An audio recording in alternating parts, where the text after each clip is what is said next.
Bueno, estamos en contacto con Luis Laferrier, economista, docente universitario, y nos parecía interesante, más allá que muchos no pueden vincular una cuestión con la economía, pero con el medio ambiente, me parece que toda la disciplina tienen algo que ver, algo que tienen que decir, y principalmente en esto que nos está pasando a la humanidad, que es una concepción, una lógica que nos lleva a un abismo, porque justamente sobreexplotar los recursos naturales nos parece que es la lógica del capitalismo, pero que nos está llevando a una situación muy grave.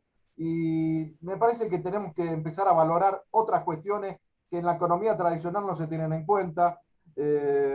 Hoy sabemos que el agua potable se está cotizando en Estados Unidos y es un recurso que tenemos nosotros y los que van a explotar seguramente sean ellos. Tenemos el recurso del acuífero guaraní, tenemos los recursos del Amazonas. Hay un montón de recursos que, o el litio en nuestro país, ahora está también esta cuestión de offshore en el petróleo, en la plataforma continental del mar argentino en costa de la provincia de Buenos Aires. Así que me parecía tener la mirada de un economista en cuestiones ambientales, con una lógica mucho más crítica. Me parece que el establishment que nos manejan porque están quizás comprometidos con el sistema. Luis, te agradezco tu tiempo, tu buena predisposición. Y yo largué muchas cosas, pero bueno, toma el hilo donde quieras. Sí, Aldo, tal vez alguna referencia, a lo mejor no es lo central que vos querías, pero cuando hablabas, ¿no?, de un economista que habla del ambiente, yo te digo que en general hay críticas muy serias a la ciencia occidental, en el sentido que pretende explicar pedacitos de la realidad como si la realidad estuviera fragmentada o aislada. Entonces, cuando hablamos de economía, como hablamos de política, cuando hablamos de ecología, estamos hablando de intentos de explicar cómo funciona algunos aspectos de la realidad, en este caso de la realidad social, pero con la aclaración que yo siempre hago, que la realidad es única e indivisible. Cuando hablamos de economía estamos hablando de algo que nosotros artificialmente definimos como un aspecto de la realidad social, pero que no está separado, aislado del resto. No existe la economía en sí mismo. Nosotros decimos, el hombre cuando vive en sociedad entre otras cosas para poder generar los bienes y servicios necesarios para su vida, y para eso tiene que hacerlo socialmente, no podría sobrevivir de manera totalmente aislada. Hacerlo socialmente, entonces cuando en sociedad nosotros realizamos las actividades para generar esos bienes y servicios que necesitamos, nosotros a esas actividades les llamamos actividad económica. Entonces la economía la identificamos como una parte de la realidad, pero eso es una decisión y una definición artificial. La realidad es única e indivisible. Entonces cuando nosotros realizamos esa actividad, realizamos eso, pero entre otras cosas hacemos un montón de cosas más. Pero de todas maneras, vale la aclaración de que la economía es parte de una realidad social indivisible, por lo tanto está íntimamente vinculada.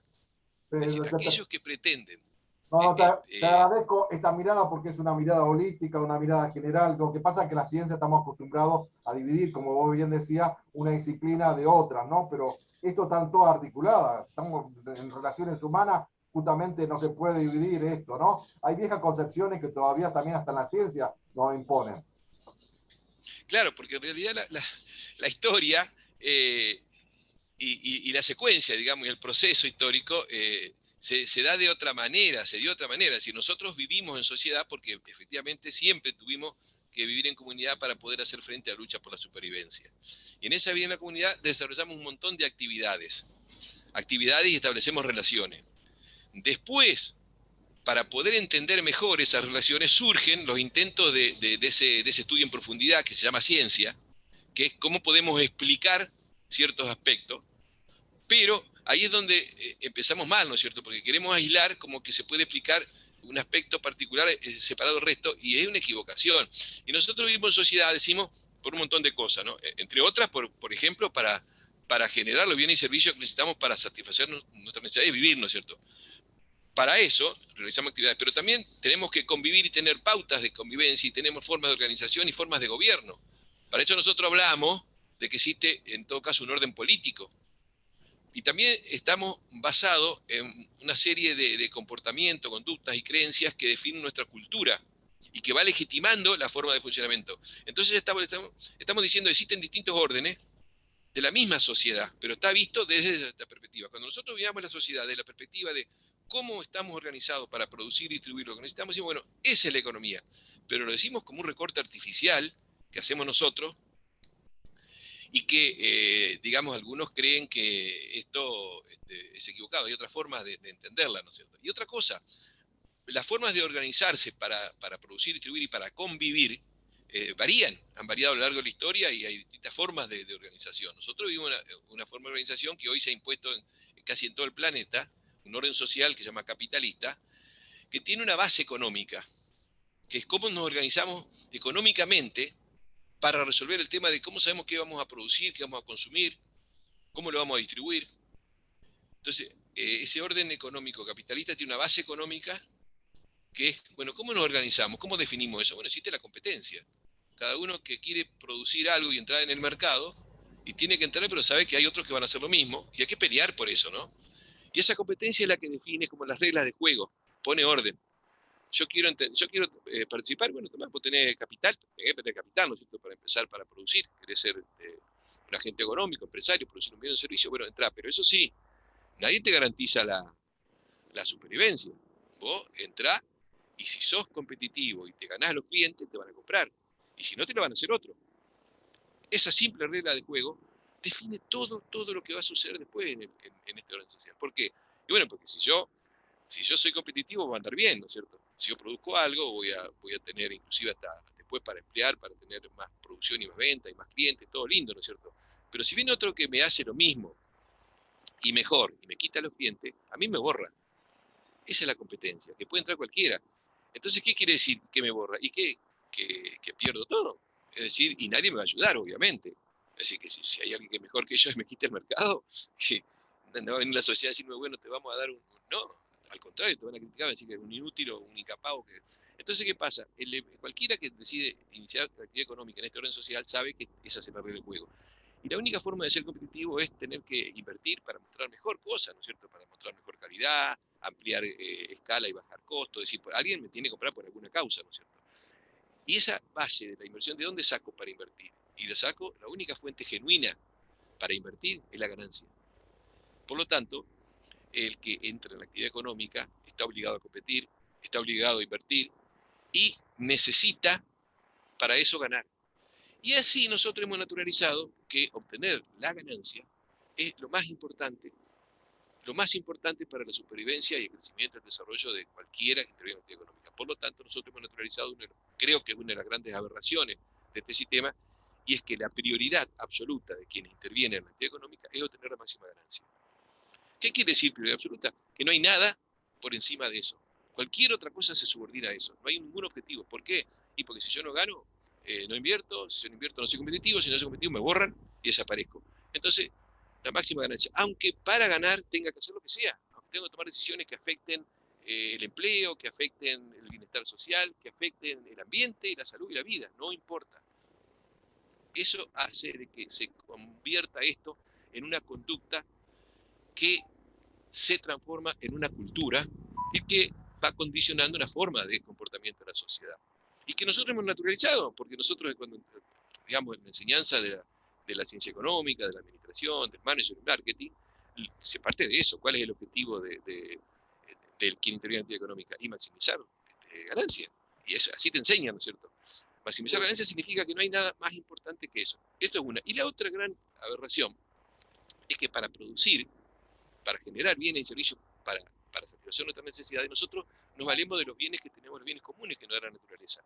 Tenemos que sacar esos bienes, tenemos que transformarlos, tenemos que adaptarlos, y tenemos con eso que generar los bienes y servicios que necesitamos. Pero cuando hacemos eso, y esto es importante entenderlo, cuando hacemos esa actividad de producción, estamos sacando recursos de la naturaleza, estamos usando, generando energía, estamos quemando energía, y estamos generando desechos y estamos tirando residuos. O sea que la actividad de producción, en última instancia, desde el punto de vista material o físico, es sacar recursos, quemar energía y tirar desechos. Y cuanto mayor es esa actividad, mayor es la depredación, mayor es el saqueo de recursos, mayor es la quema de energía y mayor es el arrojar residuos o la contaminación que genera el ambiente. Cuando este orden social genera ese crecimiento tan grande, entonces llegamos a esa aberración que todas las políticas públicas lo que buscan en este orden social es que lograr el mayor crecimiento posible. Eso se mide, bueno, con el PBI, que es la variable estrella de la macroeconomía, y cuanto mayor es el PBI, bueno, más fuerte se sienten los gobiernos porque mayor ha sido el crecimiento. Y mayor crecimiento implica ¿qué cosa? Sacar más recursos a mayor velocidad, quemar más energía y tirar más desecho. Por lo tanto, significa más depredación y más contaminación. Cuando esto se llega a imponer como un sistema que se expande a escala mundial, nosotros empezamos a superar la capacidad que tiene el planeta de soportar esta actividad. Pero está en la lógica implícita de este sistema. En la medida que sigue este sistema, así va a ser, porque la competencia me obliga a buscar la máxima ganancia y de preocuparme de lo que sea, y porque las políticas buscan justamente que el sistema funcione así.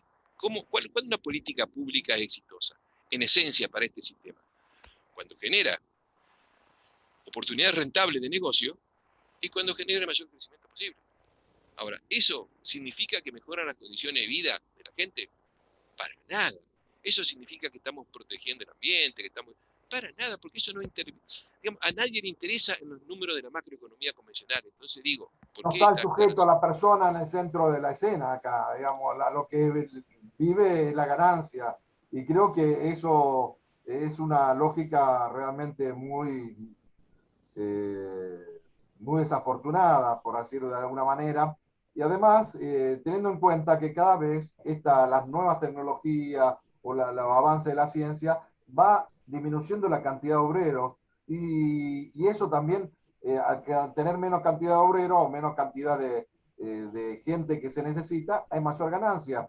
Y esto me remite a una frase de hace casi 200 años, cuando hablaba del ejército desocupado, ¿no? Cuando Marx hablaba de que cada vez la industria, el capitalismo, con la fábrica o con la maquinaria iban a quitar empleo al trabajador. Y creo que no es tan lejano que estamos viviendo una era de donde el trabajo conocido en las viejas formas está cambiando. Sí, hay muchas cosas. Yo hago en todo caso, extensa introducción para esta nota, porque creo que es necesario en el sentido de que yo normalmente hablo, hay muchas corrientes económicas. Corrientes económicas son distintos intentos de explicar cómo funciona la economía. Entonces, cada uno son aplicaciones distintas, entonces se considera una teoría diferente. Pero yo hago una primera gran diferenciación entre economistas y entre teoría económica. Digo, están los economistas convencionales, las teorías convencionales y los economistas críticos. Los economistas convencionales, que pueden ser muy variados, es decir, clásico, keynesiano, neoclásico, estructuralista, pero tienen una coincidencia fundamentalmente en que consideran que no hay nada mejor que el sistema en el que nosotros vivimos, que lo que hay que hacer es mejorarlo, pero no hay nada mejor que este orden social. Y los economistas críticos, yo me incluyo, es una división que hago yo, ¿no es cierto? Son aquellos que están convencidos de que los males que vivimos, y que puedo señalarlos mucho, ¿no es cierto? Males sociales, ambientales, de todo tipo, están causados por la propia lógica de este sistema. Y no van a solucionarse en la medida que se sigan, obviamente, en la continuidad de estas tendencias de este sistema. Esa es la primera gran diferenciación. ¿Por qué? Porque los economistas convencionales pueden estar diferentes. Están los que están en contra de la intervención del Estado, más a favor del mercado, los otros que pregonan más estatismo, pero todos para que mejore este sistema. Y para que mejore este sistema, lo que hay que buscar es lo que yo te decía, que haya oportunidades rentables de negocio y mayor crecimiento. Y eso nos está conduciendo a esta crisis civilizatoria que lleva, como decía Ban Ki-moon en una de las conferencias mundiales por el medio ambiente, que lleva a que, como decía él, la humanidad se encamina hacia el abismo y tiene los pies atados al acelerador. Y esto es así, y es gráfico, y lamentablemente, si no tomamos conciencia para poder cambiarlo, para poder cambiar el rumbo, no tenemos futuro. Sí, además teniendo en cuenta que, bueno, son odiosas las comparaciones, pero hubo civilizaciones que fueron más amigables con el medio ambiente, ¿no? Los pueblos originarios producían y sabían que los excedentes se repartían de cierta manera y que la naturaleza teníamos que conservarla, cuidarla y siempre tenerla así. Hoy el capitalismo no le importa el día de mañana, los recursos los quiere hoy quiere el litio, hoy quiere el petróleo, hoy quiere el agua, quiere el oro, digamos, no se busca esto, ¿no? Que era tan importante a la hora que el centro de la actividad económica del hombre y no la ganancia, porque creo que aquí es la lógica, lo que tenemos que cambiar, la lógica de cuál es el actor político, cuál es el actor económico. Claro, vos lo decís muy bien. Lo que pasa es que esta regla de juego impone esas lógicas y desata esos procesos. Si yo, para sobrevivir, tengo que ser competitivo, indefectiblemente necesito buscar la máxima ganancia y preocuparme de otra cosa. Por ejemplo, ¿no? Si yo tengo una determinada actividad y tengo competidores, y para sobrevivir en esa actividad tengo que incorporar tecnología, porque si no los competidores me quitan mercado. Incorporar tecnología, supongamos yo tengo 50 empleados, pero si incorporo esa tecnología, eh, tengo que despedir a 45, dejo 5 nada más. Y voy a ser mucho más competitivo, mucho más eficiente y voy a sobrevivir. ¿Qué hago? Obviamente, incorporo tecnología. Pero ¿qué estoy haciendo a la vez? Estoy destruyendo sociedad. Estoy destruyendo tejido social porque estoy dejando 45 trabajadores que pueden ser cabeza de familia y que puede involucrar a muchas más personas. Lo estoy dejando en la calle. Y en este orden social, el que no tiene trabajo y no tiene otra forma de asegurarse un ingreso, no tiene forma de satisfacer sus necesidades. Entonces, ¿qué pasa? Esta lógica lleva a que vivamos lo que estamos viviendo, ¿no es cierto? Es decir, que la prioridad es la ganancia, y si para ganar tengo que echar gente y ser más competitivo, lo hago, y si para ganar tengo que contaminar, contamino, y eso genera que no todos ganan en ese proceso. En la competencia, históricamente, han ganado algunos, los más poderosos, los más eficaces, los que tienen más espalda financiera, más creatividad, más recursos, y van quedando cada vez menos en el mercado. Este es lo que se llama el proceso de concentración y centralización. Cuando yo Entonces, hablo ¿ahí qué con, pasa? claro, yo cuando hablo con economistas, muchas veces hablan de la escala, cuando yo le digo buscar otra alternativa, una economía social, una economía más vinculado al desarrollo local, a las relaciones nuevas, a una cooperativa, a nuevos emprendimientos, dice, no es escala, eso no existe, eso no es posible. Tenemos que seguir reproduciendo este sistema. Y yo creo que hay que buscar otra alternativa. Si no optamos solamente con las viejas recetas y seguimos con los viejos errores, como diría Einstein, no esperemos nada nuevo. Es que en el marco de este sistema y de esta regla de juego, lamentablemente se impone la necesidad de ser competitivo. Es decir, lo que hay que ir creando, y esto es mi opinión personal y subjetiva, son espacios diferentes donde la lógica no sea la competencia, la búsqueda de la máxima ganancia, sino que sea en todo caso la cooperación y la solidaridad, y las reglas del juego premien al que sea más solidario y cooperativo antes que al que sea más competitivo. ¿Por qué? Y bueno, porque lo contrario, si uno puede hacer una cooperativa en medio de esta selva, ¿no es cierto?, donde la ley es más fuerte, y si la cooperativa, vamos a suponer, tiene que pagar mejores precios a los proveedores por su materia prima, mejores salarios a los trabajadores y bajos precios a los consumidores, entonces sería un rol social espectacular, pero se funde en este marco, ¿no es cierto? Entonces, si no se van poniendo nuevas reglas de juego, nuevo ordenamiento, es difícil sobrevivir con otros criterios. Por eso creo que hay que ir pensando en la construcción de otras formas de producir, de consumir y de convivir, ¿no es cierto? Porque esto ya sabemos que no soluciona los problemas, porque hoy prácticamente este sistema, más allá de algunas excepciones puntuales, es el que rige las relaciones de toda la humanidad, de todo el planeta, ¿no es cierto? ¿Y qué nos está dando como resultado? Y que sobre 7.800 millones de seres humanos, un poquito más quizás, que somos, más de la mitad vive en una situación de pobreza estructural. O sea, esa es la respuesta que da. Y donde alrededor de 2.000 millones de seres humanos pasan hambre todos los días, 2.000 millones de seres humanos. Es decir, pensar una persona que vive en una situación de pobreza, una familia, es doloroso, ¿no es cierto? Porque no puede satisfacer un conjunto de necesidades. Pero estamos hablando de 4.000 millones. Sí, Pensar que alguien pasa hambre hay a también. veces que a mí me produce mucho dolor, mucha bronca, porque está hasta con una lógica darwiniana, ¿no? La supervivencia del más apto. Y si no son más aptos, quedas fuera del sistema y lo expulsan, porque vive expulsando gente, ¿no? Y no le interesa conservar gente. Hoy también lo hemos visto con esta pandemia, hay muchas situaciones en particular, lo que significa para el tercer mundo, para los países en vía de desarrollo, para los países más pobres. Los países centrales tienen una lógica y a eso no la cambia. Y bueno, estamos pagando las consecuencias que los poderosos siguen rigiendo los destinos de la humanidad.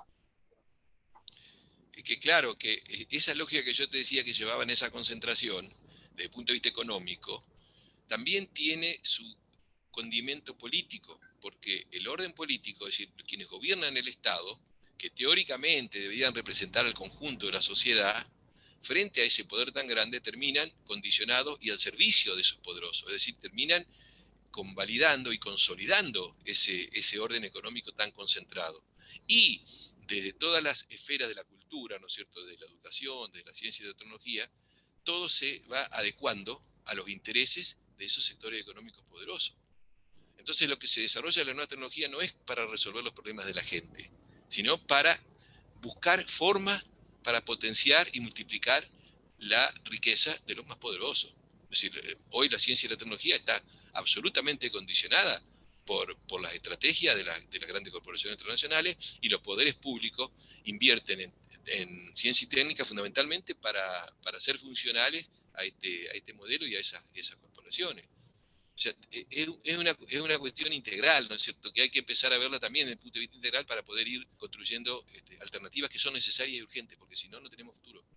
No, bueno, y al comienzo de la charla hablábamos de los recursos naturales, de, bueno, los cambios climáticos, y con estas lógicas, estas leyes que muchas veces se ponen o se establecen y que pues nadie las cumple, tampoco creo que marchemos hacia un destino común, porque salen y entran cuando quieren o en función de los intereses que tienen. Sí, esto tiene múltiples consecuencias económicas, sociales, ambientales. Lamentablemente, digamos, los grandes medios yo les llamo de incomunicación y desinformación, y en general casi todos los canales, hay una concentración fenomenal también en ese orden, ¿no es cierto?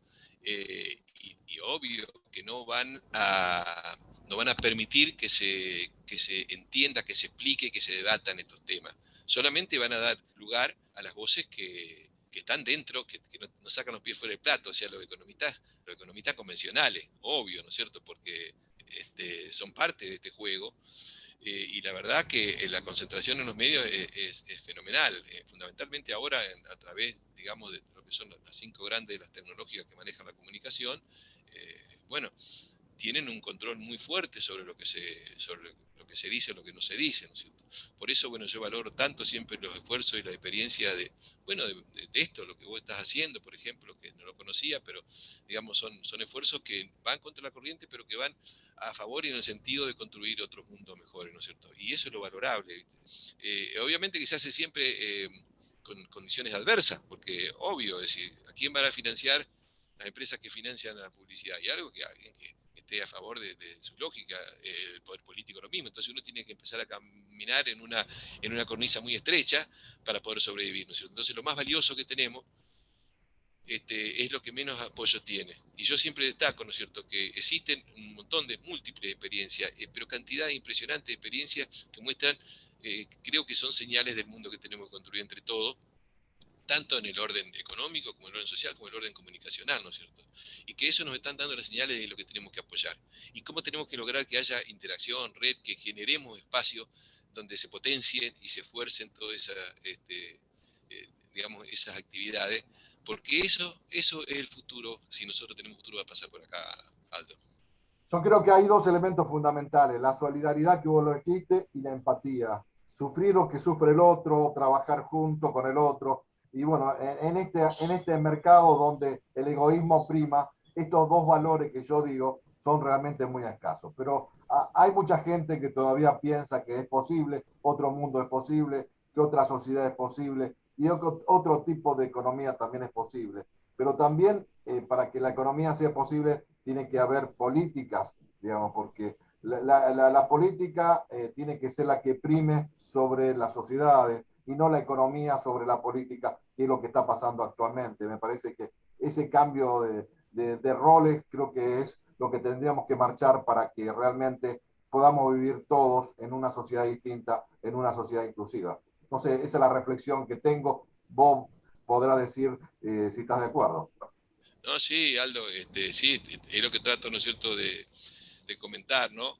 De que en principio, este orden es el que genera todos los males que tenemos. Esta lógica se impone. Y de la política, lamentablemente, se puede incidir y hay que hacer todos los esfuerzos para que se incida, pero cada vez está más condicionada y está más sometida a los intereses y a las estrategias del poder, ¿no es cierto? Es decir, de pronto una exploración petrolera en el mar frente a las costas argentinas, el litoral atlántico, bueno, puede provocar daños gigantescos, irreversibles, y bueno, hay una movilización muy grande de la sociedad para evitar eso, hay una presentación ante la justicia, hay una primera resolución de la justicia diciendo, sí, tiene razón, vamos a parar esas exploraciones y vamos a investigar, y resulta que hay una apelación del Estado, de quienes representan a nosotros, para defender a las empresas petroleras para que avancen, ¿no es cierto? ¿Y quién hace eh, Mejor quién lobby que el te digo, Estado, Luis, qué mejor lobby que ¿cómo? el Estado para defender las empresas privadas. Claro, pero fíjate vos que es el, Algo el, el ministro, ilógico.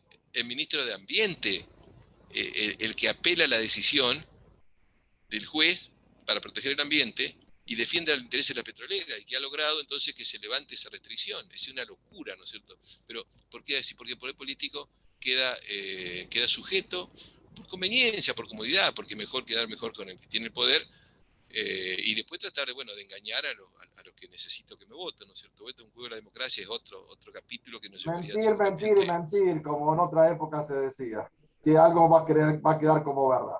Luis, te agradezco tu tiempo. Hay muchas cosas para seguir charlando. No queremos agotar en esta oportunidad, sino que creo que esto lo podemos hacer por grajea, por episodio, porque me parece que hay mucho para charlar, hay mucho para pensar. Creo que hay temas que tenemos que debatir como sociedad, que son temas a plantear, a discutir, a conocer, porque muchas veces se desconoce y creo que no se conoce, se tiene miedo. Y creo que no, la participación, saber de qué se trata, las políticas públicas, de lo que define el Estado en su función, me parece que es importante. Y los medios de comunicación, como vos bien decía, son importantes, pero los medios de comunicación que no estén al servicio de los poderosos, sino que estén en función de un bien social como es la comunidad. Te agradezco mucho tu tiempo. Gracias a vos, Aldo, por esta posibilidad. Así que a disposición cuando quieras. Bueno, gracias.